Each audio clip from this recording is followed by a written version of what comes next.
Hi, Godzo Medicine PlayStation and Medic Maniac YouTube. Rise of the Ronin. So, I completed the story, and I thought I'd talk about my experience really. Was really looking forward to this game from the get-go because it's by Team Ninja and I really love Team Ninja. So, I was really looking forward to this game. It's got a lot to it, even though technically it's not, as deep as some Team Ninja games. There's still a lot to this, a lot of meat to the bones in the combat. I'll get to that and I'll show some stuff a bit later, but I just want to talk about basically the story. I had heard that the story wasn't very good, and I found it a bit mixed, to be honest. I thought in some parts it was very good. My overall feeling when I completed the game was one of a bit of sadness, really, because I got invested into it. And I think from that perspective, if you're playing a game and you get invested in it, and you come to the end of it and it leaves you kind of sad, really. I'd been on a journey. I didn't connect with all the characters. Some I disliked quite a lot. Some I disliked and then got to like. And some, I just were indifferent to. But the overall experience as a player was, I'd been on this really big journey. There's quite a lot of quests and things that you have to do. And it's a really nice world. It's a really nice, the art style of Japan anyway in this era is beautiful. So the colouring and the game was very beautiful, even though it has been criticised for not really being sort of a real looker of a game. The katana engine that Team Ninja used still was very vibrant. I found in both lighting and colour and stuff, even though textures might not be up to standard of some like real sort of more modern engines. I mean, they're going to be using Unreal 5 on they did use Unreal 5 on Ninja Gaiden Black 2 and of course the upcoming Ninja Gaiden 4. So the katana engine is not as good looking as them. I've heard somebody say it's like a PS3 game. No, it's not. No, it's not at all. They're talking out their backside. So there is beauty in the game, and it didn't really make that much of a difference to my experience. I got invested in the world, and I really enjoyed the colours and the atmosphere and the vibe that the environments gave. When I finished the game, like I said, I felt sad. I'd been on this journey and I got very invested. But I wasn't invested in my blade counterpart. I mean, you can see this fight here. This was the last fight I had in the story mode. And this is against my twin blade. And both these characters you get to create in character creation, which I enjoyed. The character creator in this was really good. And I love character creations, and I really wanted to kind of make characters that I would enjoy in this environment. And you can see there my male and female characters that I made.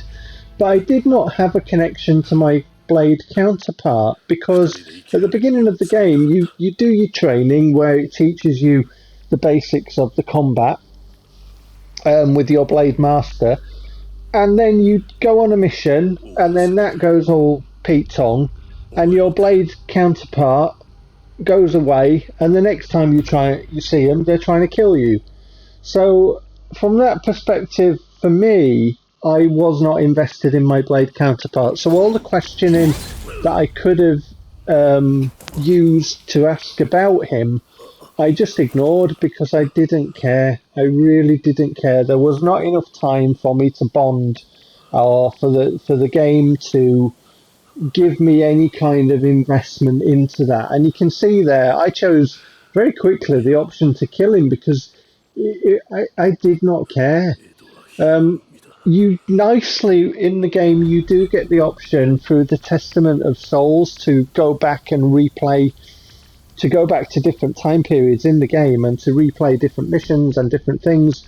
And I replayed this fight and I chose the option to let him live, but I didn't have time to put the consequences of that, the video that, from that into this video, because as you can see, I've only got 15 minutes, so I've nearly filled it up at 14 minutes 41 seconds. There was not enough time. But even the end where I let him live, I didn't care about him. It didn't make much sense to me. I mean, there were other bits about the politics that I didn't understand. Like, for example, I was very anti-Shogun in the game, and I wanted to kill the Shogun, and I wanted to be able to make choices in that. But the story was shoehorning me to work with the Shogunites, and I felt from that perspective of the game where you were going with different factions and the game wanted you to bond with different characters and to get to know characters, like it was saying essentially we're all human beings, whatever perspective we have on life or politics or whatever, we're all human beings, and in that sense we're all part of the human race. We can all find good in each other, and that reminded me very much of the Fire Emblem games.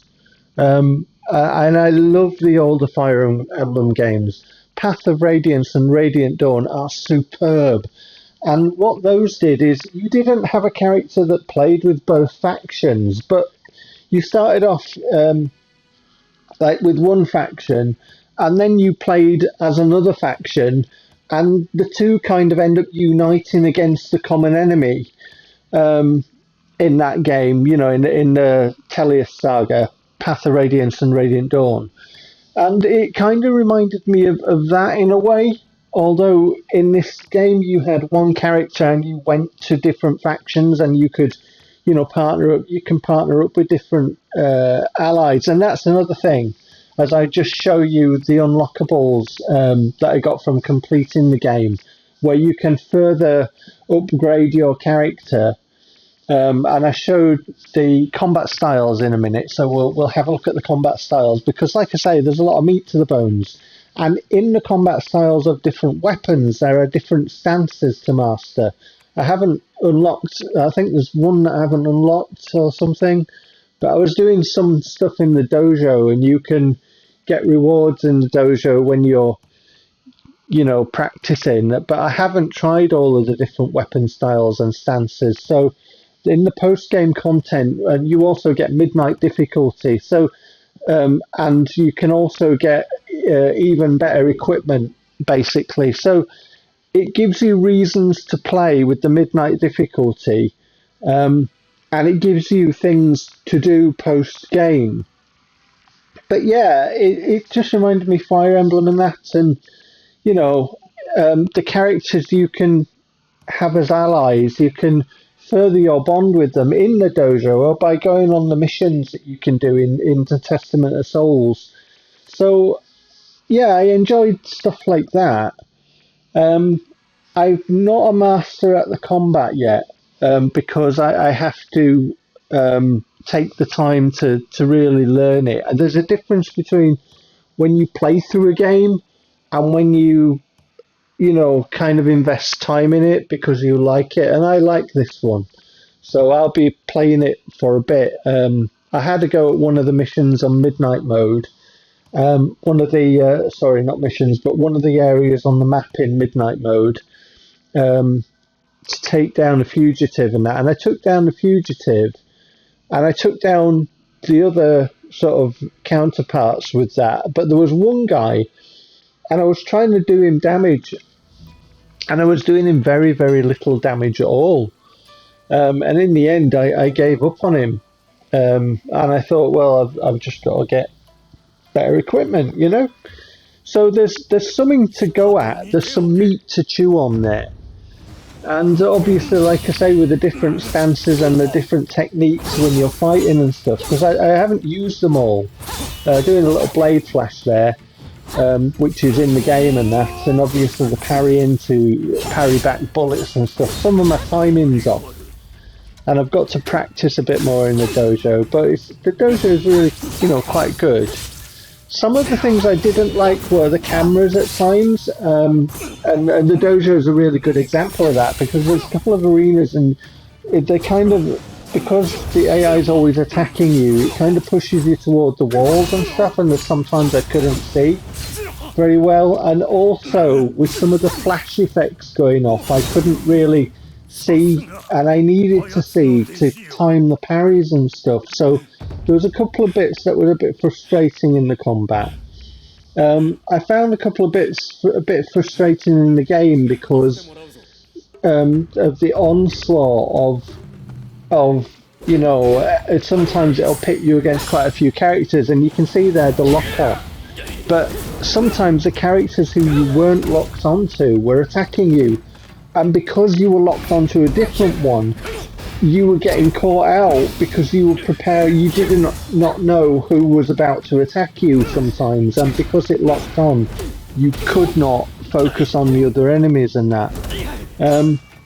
But it does have flaws, this game, I think, but I did find it very, very enjoyable, and yeah, it's just really fun. There's lots of different ways that you can go about, your combat, and you get lots of different tools, and I haven't used all the tools either, so I've got to do that. There's quite a few quests and stuff to get through in the story mode. There's a lot of things to do.